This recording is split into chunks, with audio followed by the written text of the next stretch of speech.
Bonjour à tous. Cette vidéo pour apprendre à mesurer l'intensité du courant qui circule dans un circuit électrique. Alors tout d'abord, il faut savoir que l'intensité du courant, ça représente la quantité de courant qui circule dans un fil. Alors cette intensité sera notée avec un grand I, un I majuscule, et si vous voulez plus d'informations sur la signification de l'intensité, vous pourrez aller voir la vidéo sur la signification de l'intensité. Alors cette intensité du courant va se mesurer en ampères, qui se notera grand A majuscule. Alors donc effectivement, plus l'intensité du courant sera grande, c'est-à-dire plus il y a de courant électrique qui circule, plus il y aura d'ampères. Moins il y a de courant qui circule, moins il y aura d'ampères. Cette intensité pourra se mesurer avec un appareil qu'on appelle un ampèremètre. Et cet ampèremètre se branchera en série, c'est-à-dire qu'il faudra le mettre dans la boucle, dans le circuit, à l'endroit où on veut faire la mesure. Alors ça ressemble à ceci, un ampèremètre. Alors on voit qu'il y a différentes bornes, différents calibres, différents réglages, donc on va voir comment on règle cet appareil. Alors pour que cet appareil, donc globalement on appelle un multimètre, il faut le régler sur la fonction ampère-mètre. Alors pour choisir la fonction ampère-mètre, la première chose c'est de placer le sélecteur dans la zone A. C'est la zone rose ici, A comme ampère.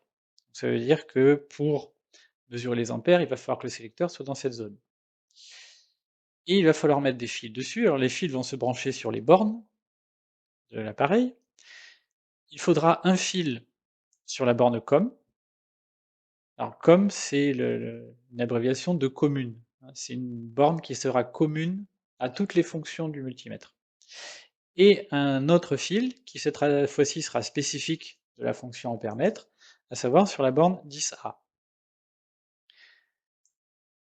Le symbole de l'ampère-mètre, c'est le suivant, c'est un A dans un rond, et de chaque côté du rond, donc il y a deux fils qui partent, hein, ce sont les deux bornes de l'ampère-mètre, là où on vient brancher les fils, et il faut indiquer, il faut faire figurer la borne 10A et la borne COM, il faut l'écrire. Et quand on veut commencer à faire une mesure, la première chose à faire, ce sera de placer le curseur sur le bon calibre. Alors les calibres, ce sont tous les chiffres qui sont autour, et nous on doit choisir dans la zone A, donc ici, ce sera pour commencer le calibre 10A, c'est-à-dire le calibre le plus élevé. Les calibres indiquent la valeur la plus grande que peut mesurer l'appareil. Comme au départ on ne sait pas ce qu'on va mesurer, on choisit la valeur la plus élevée. Si on est amené à mesurer d'autres intensités, ou utiliser d'autres calibres, à ce moment-là, il faudra déplacer le fil de la borne 10A vers la borne MA, pour pouvoir utiliser les autres calibres ici. Bon, en l'occurrence, nous ici, quand on commence une mesure, qu'on ne sait pas ce qu'on va mesurer, on commence toujours par le calibre le plus élevé, donc ici 10A. Donc là, notre ampèremètre est prêt à faire des mesures. Nous avons sélectionné, nous avons tout réglé sur la fonction ampèremètre. Alors maintenant, il va falloir placer l'ampèremètre au bon endroit pour faire la mesure. La première chose que nous avons dite, c'est que l'ampèremètre se branche en série, hein, donc il va falloir le mettre dans la boucle qui nous intéresse. Et il va falloir le placer à l'endroit où nous souhaitons faire la mesure. On va voir ça sur un exemple. Admettons qu'on veut mesurer l'intensité du courant électrique qui passe à l'endroit de la croix verte ici, entre l'interrupteur et la lampe. On veut connaître la quantité de courant qui passe ici.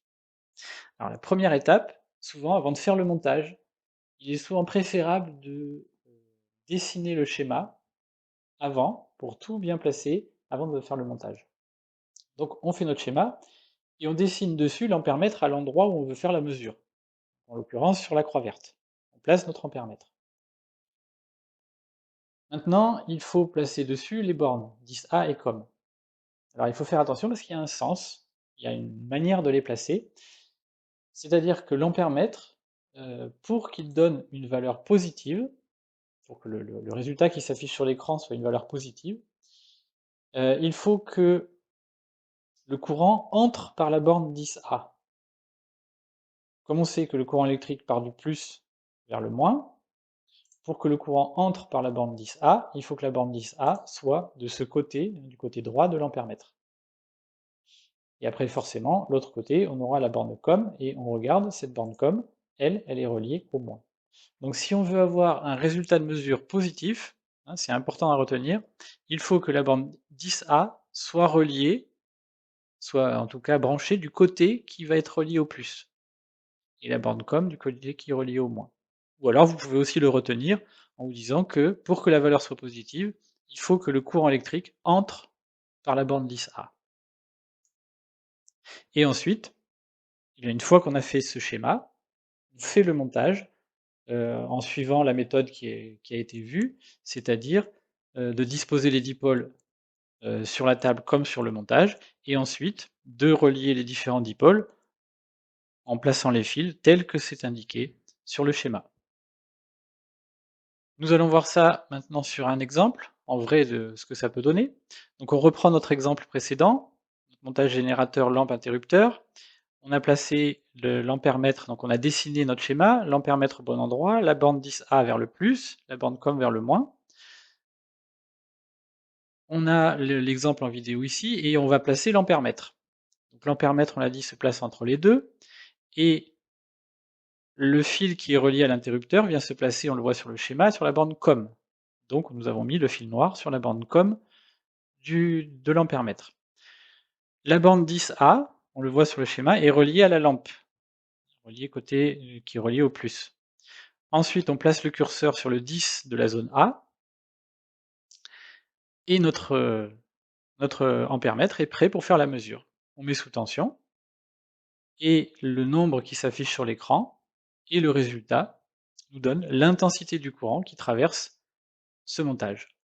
Maintenant, juste pour l'illustration, si on inverse le branchement, c'est-à-dire qu'on met la bande 10A vers le moins et la bande COM vers le plus, et qu'on remet sous tension, on observe ce qui a été dit tout à l'heure, c'est-à-dire qu'on a la même valeur, mais on trouve l'opposé. C'est-à-dire qu'on trouve moins 0,98 ou 0,97, hein, ça dépend de la précision de la mesure de l'appareil. Et on note notre résultat sous la forme suivante. C'est-à-dire soit on peut faire une phrase, hein, en toutes lettres, écrire l'intensité du courant électrique est égale à 0,98 ampères, ou alors on peut noter comme ceci, I égale, I voulant dire intensité, 0,98 et le A pour ampère. Maintenant voir comment on peut appliquer ça dans un circuit en dérivation. Alors nous avons ce montage ici, donc avec un générateur et deux lampes en dérivation, et on imagine pour l'exemple qu'on veut connaître l'intensité du courant qui traverse la lampe du haut. Nous suivons la méthode qui a été donnée, à savoir de commencer par tracer le schéma de ce montage. Donc nous voyons bien ici le générateur, les deux lampes branchées en dérivation, et on souhaite connaître la quantité de courant qui passe dans cette lampe. Nous allons donc rajouter l'ampèremètre en série, c'est-à-dire sur la même branche que la lampe. Voilà. Alors on l'a mis à droite, on aurait pu le mettre à gauche, hein. On peut voir ça dans la vidéo sur les lois de l'intensité dans les différents circuits. L'intensité est la même avant et après un dipôle. Donc en l'occurrence, nous le plaçons ici. On vérifie que la bande 10A est bien reliée au côté qui va vers le plus et la bande COM au côté qui va vers le moins. Donc le but maintenant, c'est de placer l'ampèremètre dans notre montage exactement dans cette situation.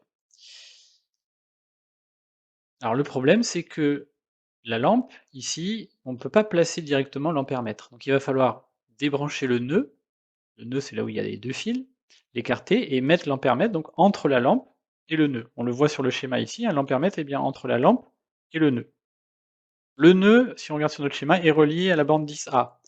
C'est ce que nous avons fait, nous avons branché le nœud sur la bande 10A, et la bande COM, toujours en suivant sur le schéma, est reliée à la lampe, à la bande droite de la lampe. Donc là, nous avons relié notre ampèremètre exactement comme sur le schéma. Nous plaçons le sélecteur sur le 10 de la zone A, on met le générateur sous tension, et il nous indique la valeur de l'intensité qui traverse la première lampe. Alors c'est un petit peu caché, mais notre résultat, c'est donc que l'intensité est égale à 0,06 ampères. Voilà, donc la méthode est la même pour un circuit en dérivation, c'est juste que parfois la situation peut être un petit peu plus complexe sur la manière de connecter les bornes 10A et COM, hein, mais c'est pour ça que l'essentiel souvent, c'est de commencer par faire le schéma, de placer l'ampèremètre sur le schéma, et ensuite de passer au montage.